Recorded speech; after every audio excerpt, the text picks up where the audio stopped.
Hi everyone. My name is Paul. I look after the Showaddywaddy website, and I'm pleased to say that today I'm joined by Dave Bartram. And Dave, we're going to talk about the band's early days from the formation through to the recording of the first album. Yeah, Morning. How are things with you? good, thanks. Yeah. Nice sunny summer's morning. Yeah, things are good. It is, yeah, the sun's shining. Obviously, Showaddywaddy formed in the early 70s, but I'd like to take you back to the days before Showaddywaddy and even a little bit before Choice and Golden Hammers. We all Showaddywaddy fans obviously know that Choice and Golden Hammers merged to Yeah, form Showaddywaddy. But before that, you started sort of cutting your teeth as a musician, sort of 3 or 4 years before that. oh yeah. Well, I was in bands, to be honest, from the age of 12 when Oh, I could play a few licks on the guitar, and yeah, and I used to play down at the local youth club, and playing to audiences always excited me, even in those days when everybody was looking at you quite critically. But you had to go through that sort of stuff, and in the early years, sort of playing at working men's clubs where the audiences were largely disinterested. yeah. That really sort of brought the best out in you. If you couldn't cut it, you might as well just forget it. But I always took on the challenge, and and things moved on, and I was in several sort of bands starting from when I first left school, and I remember teaming up with a guy called Steve Johnson, who'd been an old schoolmate, and he said, I'm playing in a band, I'm playing bass in a band. Do you want to come and be our guitarist? And so. I joined that band, and that was the one that you mentioned that was quite psychedelically called Buttercup Jelly. Buttercup Jelly. Uh, yeah, which was, I suppose, synonymous with the times, really, because I think it was probably the flower power era. Yeah. Everybody was all loved up, and things were happier, certainly a bit happier sort of out on the streets than they are currently. Yeah. So I guess you joined that band in 1968, Buttercup Jelly, I found out. So you would have been what, 16, 17 around that Yeah, time. yeah, So that's right. Yeah, left school by that point I and left working. school. Yeah, left school at the end of my fifth form. I was going to stay on, but I think the music bug had already got me, and Yeah. I can remember being in a band and being dropped at the school gates after doing a couple of American air bases.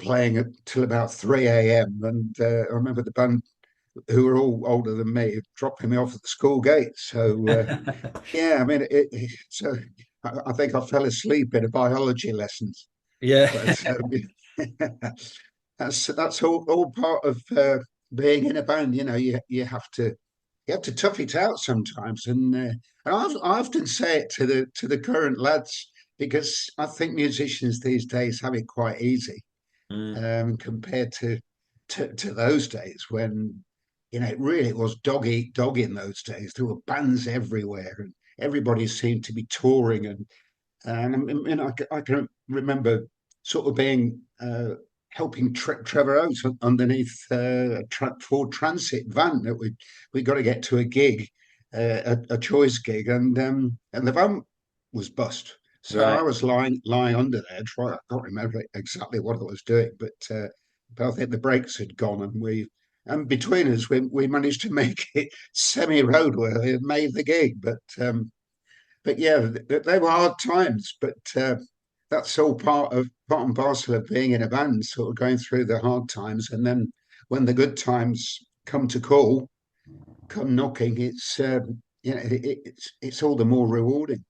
And obviously in pre-choice, I guess you don't even have roadies or anything like that. You're lumping your own gear around into the back of vans. You're clearing up, loading the van up while everyone's perhaps ex-in Largely, and yeah. I mean, we actually did have a roadie who stayed with. We nicknamed him Mongo after a character in a Mel Brooks movie called Blazing Saddles.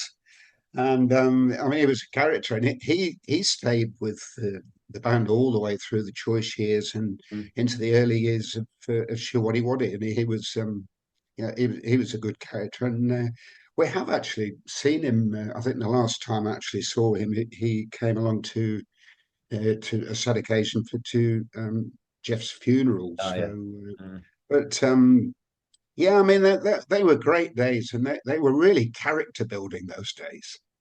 You really had to be tough to survive it, because there were so many bands, and like I say, it was really dog eat dog, and everybody was after each other's gigs. And when I joined Choice, I had the sort of option to I was still working. I was doing very well with my job as a telecommunications sort of construction clerk of works Mm. at the ripe old age of 19. But I had a choice to make because I couldn't do sort of an 8 9 hour day there and then clear off to a gig because there was insufficient time. So I literally, the band was called Choice, and I had to make a very important choice, and I decided to go to fulfill my dream and go as a professional musician. And so you actually turned pro before as a musician before Showaddywaddy then? Yes, absolutely. Yeah, Yeah. Choice was a pro band. Yes. We used to do around about 5 dates a week, and we had a residency at the Fossway Hotel just on the outskirts of Leicester, which I think you visited actually I at have. some I point. went there not 2 months ago when I came to see the band in Leicester in April. Yeah, it's supposed to be a very good Indian restaurant now, so I gather. Yeah, I ate there probably 10, 15 years ago, maybe longer, and the food was very good.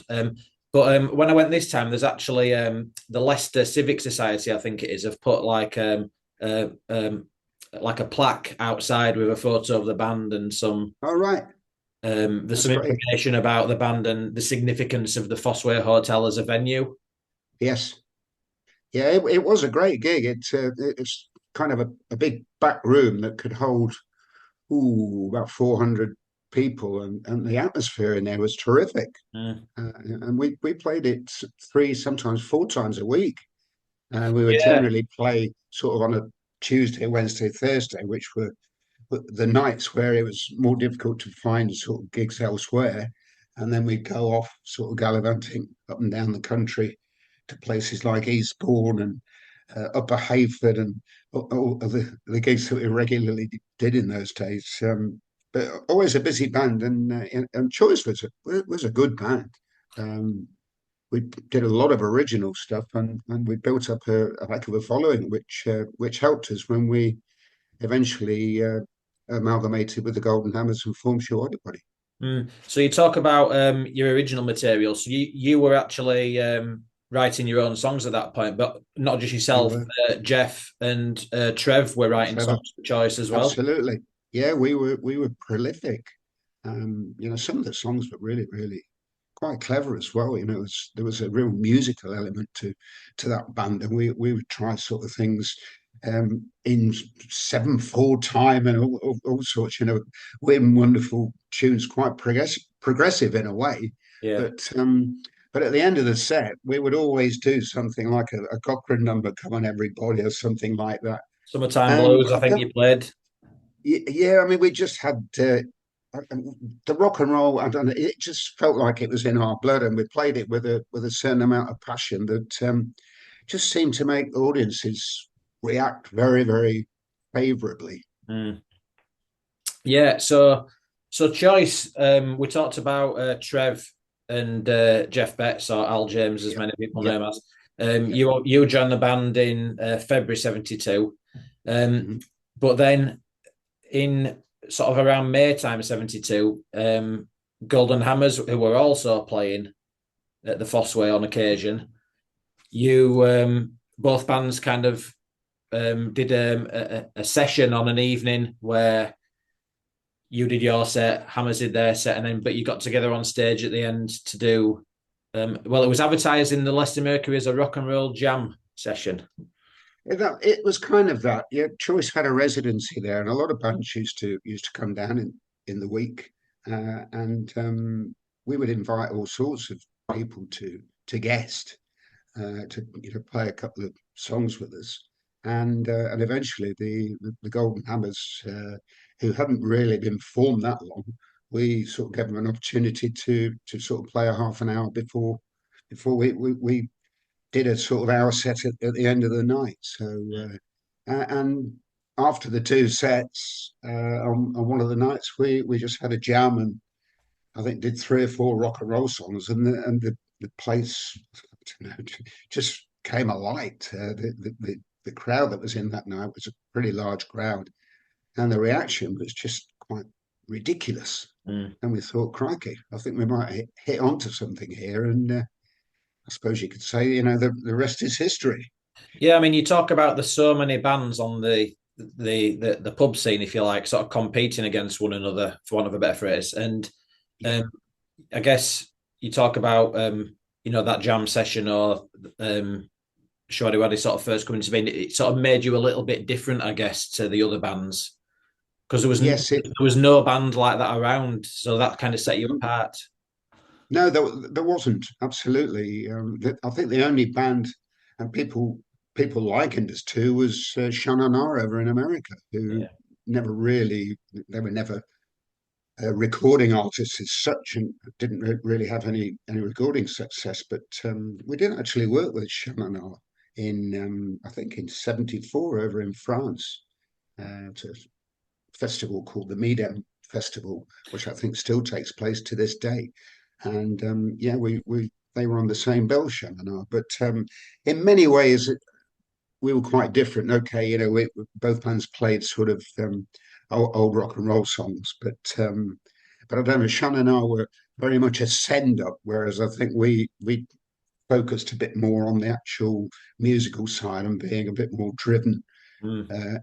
and making a bit of an exciting noise, if you like. Yeah. So the other thing is when Showaddywaddy first kind of got together, Romeo wasn't in the band at that point. It was still Richard Hoff was the drummer. Is that right? That's right. Yeah, Chud, Good. as he was known. Yeah, I mean, Chud was a good drummer, but a very I'm going to use a big word, insouciant character. He was very, very laid back with everything, and ultimately he sort of started picking and choosing whether or not he wanted to work. And there were we were due to play a residency down in Devon, and we were all skint at the time, and we were due to play this 7 night residency, which was pretty good money, Mm. which we really needed at the time. And he decided he wasn't going, so we decided he wasn't going Yeah. anywhere else with the band, and actually put an advert which you forwarded it I to me found it. quite Yeah, I found the recently. advert. Yeah. Yeah, which was amazing. I showed that to Romeo, and we had a good old laugh about that. Yeah, drummer wanted, professional drummer wanted, and I think we had 7 or 8 guys who showed up, and Romeo was quite well known in the city because he'd been playing with a band called Black Widow, who had made some recordings, and I think they played at the legendary Isle of Wight festival when Jimi Hendrix set fire to himself. Yes. Uh, so Romeo had a bit of history and a bit of a track record, and when he came along, he was a very powerful drummer, and he fitted in. Although he wasn't particularly keen to do the Showaddywaddy thing, he was more into the sort of rock, the original stuff that the Choice were playing. Mm. But I guess, as you touched on earlier, you kind of knew that you were onto something. So I guess it was inevitable that Showaddywaddy sort of gradually started to take over, if you like. And if you see some of if you see some of the gig dates that the band or the bands were doing, sort of in 72, 73, the Choice and Hammers gigs are becoming less frequent, and the Showaddywaddy Absolutely. gigs are becoming more frequent.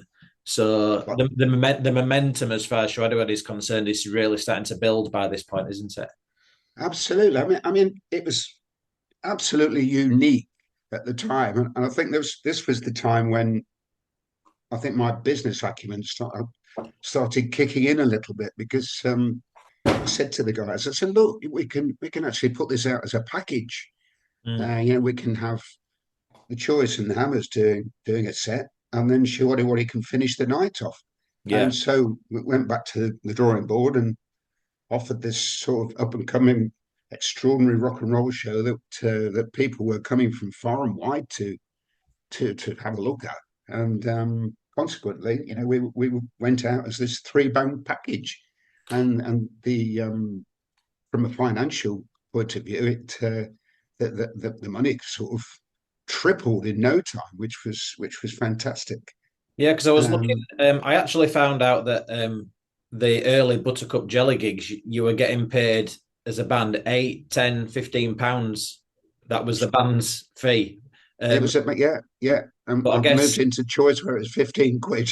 yeah, that's right. So yeah, yeah, But as you say, then because essentially you're putting three bands on in one night, absolutely.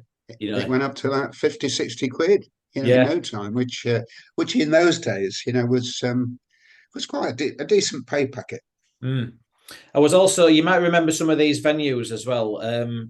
So, as you mentioned, you had the residency at the Fossway, but there's also some quite well known places in Leicester, such as the Spanish Blade, where the band played quite a few Spanish times. Blade. I think that was in an Kirby area of Leicester Muxloe, called Kirby Muxloe. Yeah, that's Kirby right. Kirby Muckhole, we used to call that place. Yeah, I do remember playing there, but I don't remember playing there that frequently. So maybe A lot half of a dozen bands used to times. play there, but Mm, we certainly did play there. But it wasn't like a residency. no. A place that we frequented was a place I've actually forgotten the name of the venue, but down in Eastbourne. Oh, Um, yes. we In we fact, played I've got the website in front of me here, and the Eastbourne one was I can't just put my finger on it, but yes, I've seen that crop up on the gig history. that was where the first time we did the three band thing down in Mm. Eastbourne, and it went down an absolute storm. And I think they had us back every month. So it showed that yeah, the live performance aspect was really really strong, and the places were absolutely packed. Um, and then we decided like I say, we were a little bit on our uppers at the time, and we saw this advertisement for the Top Town Talent Contest, which was taking place in all the Bailey clubs up and down the country, of which I think there were about 20 or even 30, and there was a nationwide contest which we entered, and I think after 6 months later we won in our hometown in Leicester, which was kind of the flagship venue, Bailey's in Leicester. And we won before an audience of 3,500 people who were going absolutely potty. Yes, Um, and with that, with winning that competition, you ended up playing in Bailey's nightclubs across the country. Then, we did for better or for worse. Yeah, we played in a lot of Bailey's nightclubs. Yes, up and down the country. but you're talking as well back in those days. I mean, the live music scene then is totally different to what it is now. You were playing 6 nights a week in these places, Seven sometimes. 7, yeah, and then Yeah, absolutely. I mean, it was exhausting. yeah, a There day was off. one year. So, I think yeah, there was one year where we played over 300 mm. gigs, which is crazy.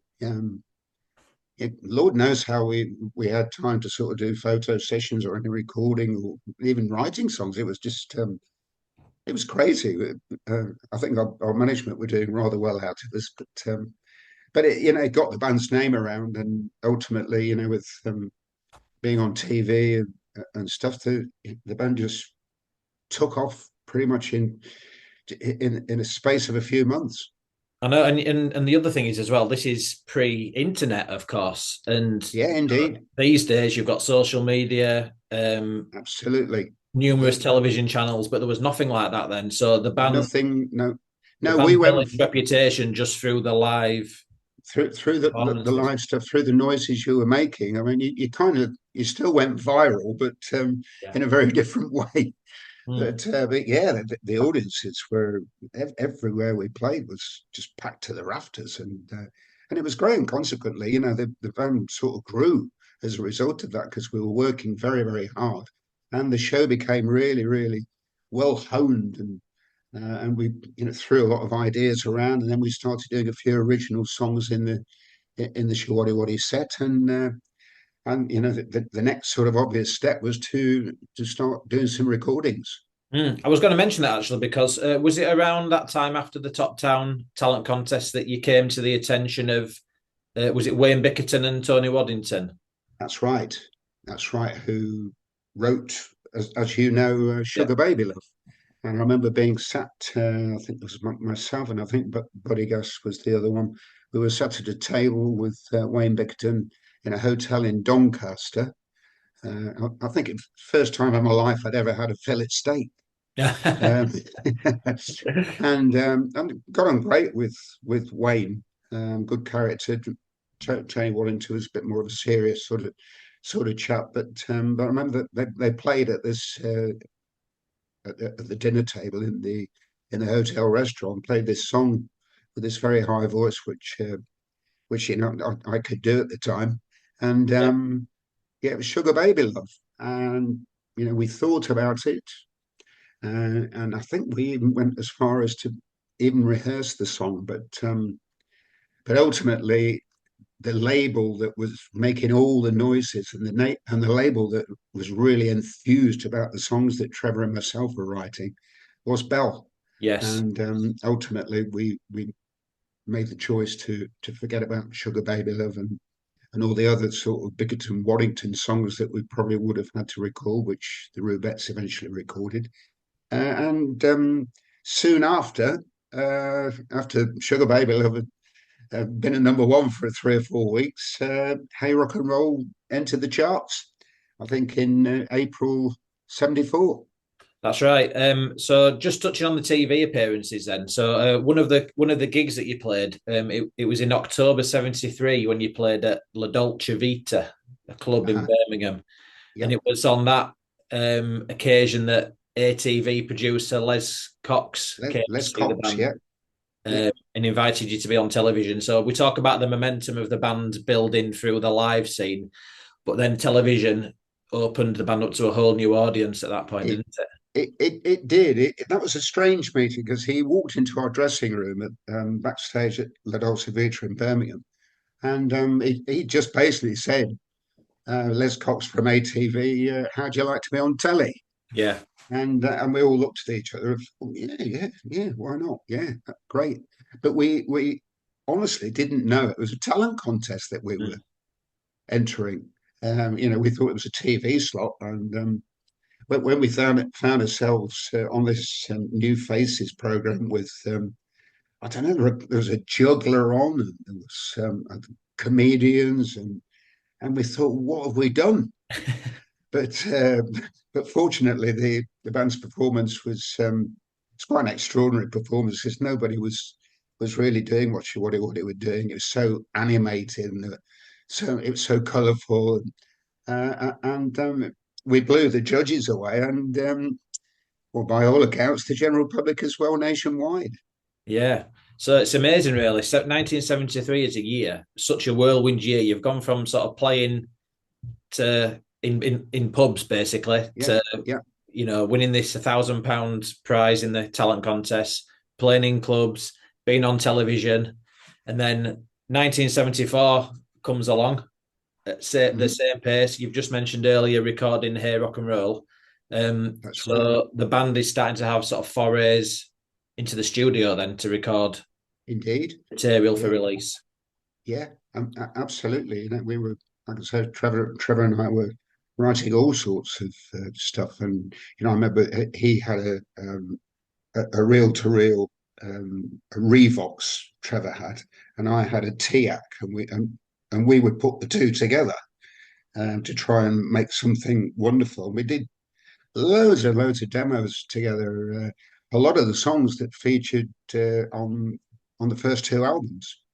Yes. You know, songs like "Don't Turn Your Back on Me, Baby" and "Glory Woman," and loads and loads of songs. "Big Star." I mean, we were prolific, and we were recording them and having a lot of fun recording them with a really rubbishy little drum machine. But some of those demos were they were really very good.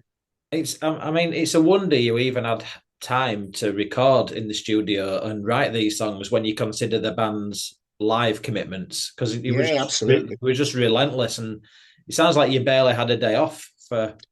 Well, we didn't, but at the same time, you know, when you kind of onto something and you can feel success in the air, it makes you very driven. And all Trevor and I really wanted to do was write songs and record them and play them live. Mm, That was all we wanted to do, and you know we did. We loved writing songs, and you know, we always said, although we wrote songs individually, there were a number of songs that we wrote together. I mean, even "Hey Rock and Roll," that was kind of a poppy sort of almost a country sort of feel when Trevor played it to me, and then we re-recorded on it, I've been sort of listening to a lot of modern music and all these sort of big chants, lots of voices in unison.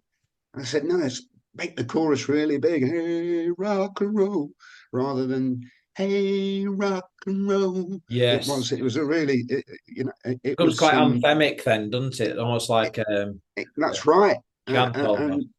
And that was what we did. You know, we were good for one another. And we wrote some terrific songs over the years. And you know, at one point we kind of saw ourselves as the new Lennon McCartney, and we were willing to work at it. But once we'd recorded Three Steps to Heaven, and it was a massive success, the record company sort of seemed to just lose a bit of faith in the original songs and said, "No, do some more oldies, lads." And consequently, I think we perhaps did a few too many oldies. We should have probably reverted to some original songs as well because a lot of our followers perhaps moved on to other bands Mm, because when you constantly doing covers, you lose a little bit of credibility along the way. mm. But you know they were hugely successful. But you know I always thought that eventually the bubble would burst, just doing cover after cover, and you know you have to keep working. And as you said, you know we were so driven. But you know, sometimes success when you excuse me when it comes easy. I don't know. You like to go out and experience a few other of life's luxuries and go on nice holidays and stuff like that. And Yeah. but you know, that's all part of it. You know, success sort of breeds success, but at the same time, you know, you do want some time to be able to enjoy that success. Mm.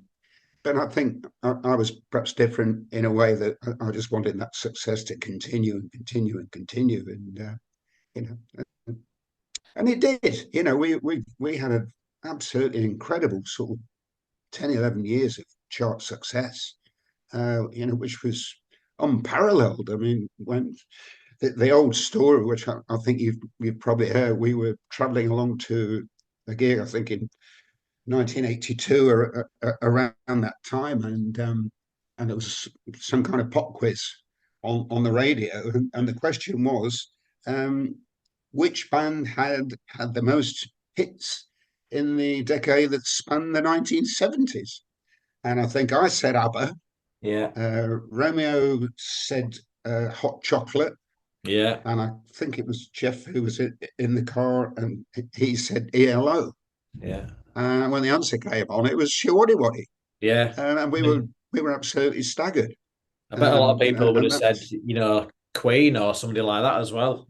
But yeah, I mean, if you think 23 top 40 hits, obviously going into ridiculous. the 80s, just yeah, Yeah, amazing, really. absolutely. And I think 19 hits in the 70s. It was just well, it was unparalleled. So, I mean, astonishing. I mean, that looks great on your CV. Oh, and just talking of things good on your CV, just going back to '74, as if recording the album is not enough, and the single being on television, you were invited to do a set of shows with David Cassidy in stadiums. So again, Yeah. a massive thing for the band in such a short space of time to go to a stadium tour. Well, it was huge. I mean, David Cassidy was a massive artist at the time. The real sort of glamour boy. And we played three stadium shows. I mean, it was extraordinary. We played at Wembley, where sadly, I think there was one girl in the crowd who got suffocated at that show, which was an absolute tragedy. I've never forgotten that. But the audience, they were unbelievable. They absolutely loved us, and they were singing the words to almost every song we were performing. And extraordinarily, I think David Cassidy had a song out at the time called "If I Didn't Care," which I think was number 6 in the charts when we played at Wembley. And we were at number 23 in the charts. We'd just gone into the top 30 for the first time ever with Hey Rock and Roll. Yeah, And the week after, we went up to number 3, yeah. and David Cassidy fell to number 16. So we always thought that Wembley show sort of certainly shifted a few copies of Hey Rock and Roll. Yeah, and then the other two shows were in Glasgow And and Manchester. Manchester at Yeah, Main Road yes. Stadium. Main Road Stadium. Yes, it's the only time I've ever played there. Yeah, well, and of course the venue I is can say I've played no there. more now. Yeah, yeah. Um, But so no, so yeah, so TV appearances then. So we're talking about Top of the Pops. Kid Jensen's 45. You might remember doing that. yeah, he was a nice guy. I like Kit Jensen. He was a really, really knowledgeable DJ, and nice human being as well. But you're Um, also going across to do TV appearances in Germany as well at this point. we were doing stuff in Germany, in Holland, Belgium, and yeah, we were all over Europe. The thing was really, really taking off. I mean, there was one bugbear that we should really have been touring those territories, taking our live show to sort of the big theatres in those territories, but because our sort of management owned all these venues in the UK, and they kept us busy in their venues. So they were basically they weren't just making money out of ourselves as artists; they were making money out of having the house full sign Mm, outside of all their clubs, which actually grated a little bit because we really should have toured Europe a lot more extensively than we ever did. mm. We're coming to our last 3 or 4 minutes now, Dave. But Yeah. if we can just go on to the towards the end of '74. So obviously, well, before we get to in the summer, you recorded your second single, "Rock and Roll Lady." Roll lady. Yeah. But interestingly, the B side, "I'm a Traveller." Again, that was originally a choice song, It was a choice song called Traveling Man. "Traveling Man." Yeah, and which we recorded with Labby Sifri.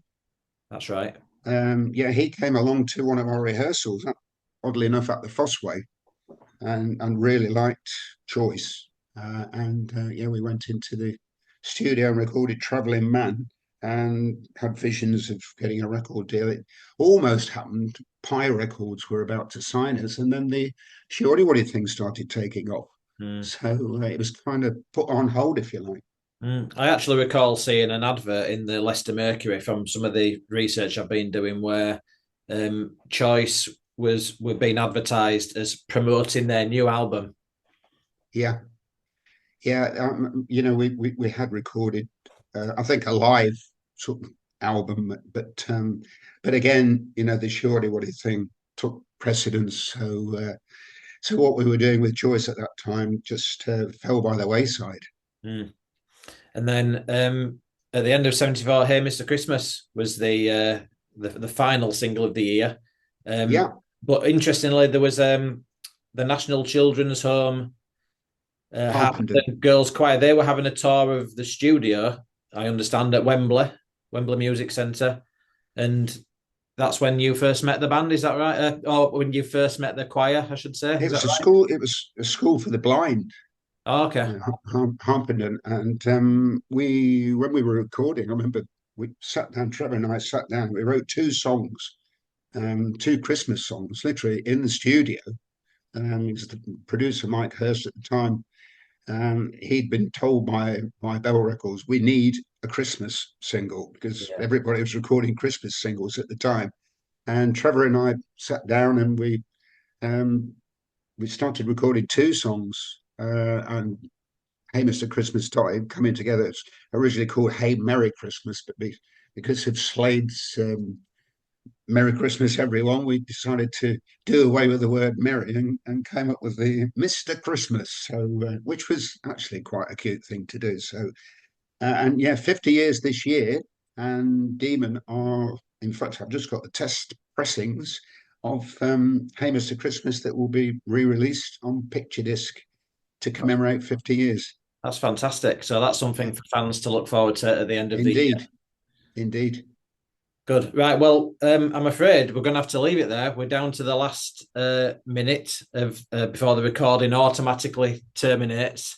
So I'd just like to say thank you, Dave, for Well, it's brilliant. joining We'll have us. to pick up the pieces and continue at some point. Yes, and perhaps 40 minutes isn't long enough. We could have gone for another hour, I'm sure, talking about the It's band. amazing when you go down memory lane. Yeah, the hours can pass by without you noticing. But no, good chatting to you, and you're still doing a brilliant job, Paul. Much No, good. appreciate that. Yeah, thank you for your time, Dave. Much appreciated. That's great, and I hope Bradford City win today. Fingers crossed. Yeah, cheers, buddy.